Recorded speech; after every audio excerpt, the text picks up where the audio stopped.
Quinine న్యూస్కు స్వాగతం. ఇందల్వాయి గ్రామంలో ఆషాఢ మాసంలో జరిగేటటువంటి గొప్పదైన శ్రీ సుభద్ర బలరామ సహిత జగన్నాథుని యొక్క రథయాత్ర శ్రీ ఇస్కాన్ నిజామాబాద్ వారి ఆధ్వర్యంలో ఇందల్వాయి గ్రామంలో శ్రీ ఇస్కాన్ భక్తుల గ్రామజనుల మధ్య ఆనంద డోలికల్లో ఈ రథోత్సవం వైభవంగా నిర్వహించారు. ఇట్టి రథోత్సవ కార్యక్రమం గ్రామంలో ఉన్న లక్ష్మీనరసింహస్వామి దేవాలయంలో అర్చనలు పూజాధికాలు నిర్వహించి ఈ రథోత్సవం గ్రామ పురవీధుల గుండా తిరుగుతూ లక్ష్మణరహిత శ్రీ సీతారామచంద్రస్వామి దేవాలయం మీదుగా గంగాపుత్ర కళ్యాణ మండపంలో ఈ కార్యక్రమం జరిగింది. ఈ ఊరేగింపులో జగన్నాథుని నామ సంకీర్తనలు, కోలాటలు నిర్వహిస్తూ వైభవంగా సాగింది. 4 గంటలకు ప్రారంభమైన శోభయాత్ర 7 గంటల వరకు వైభవంగా జరిగి హరినామ సంకీర్తన కార్యక్రమం మరియు స్వామివారికి 56 రకాల అనగా చెప్పన్ భోగ్ను, మహాహారతి, మంత్రపుష్పం, తీర్థప్రసాద వినియోగం జరిగింది. ఈ శోభయాత్ర కార్యక్రమానికి ముందు సుమారు ఒక 3000 మందికి అన్నప్రసాద సేవ భోజన కార్యక్రమాన్ని గ్రామస్తులు భక్తుల సహకారాలతో ఏర్పాటు చేశారు.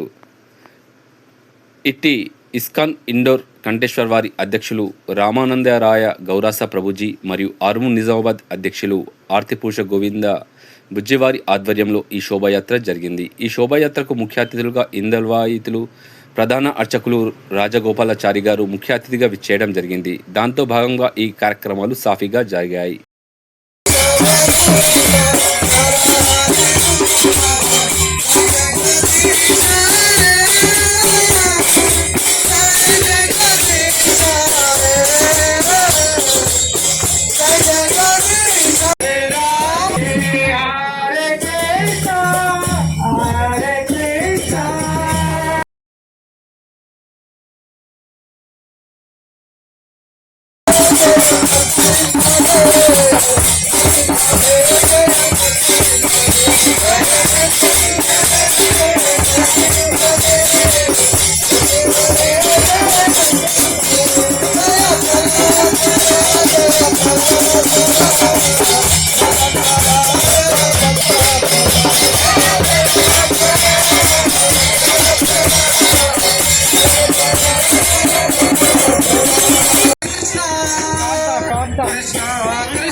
ఎప్పటికప్పుడు వార్తలను వీక్షించేందుకు Q9 న్యూస్ ని సబ్స్క్రైబ్ చేసుకోండి, లైక్ చేయండి, షేర్ చేయండి.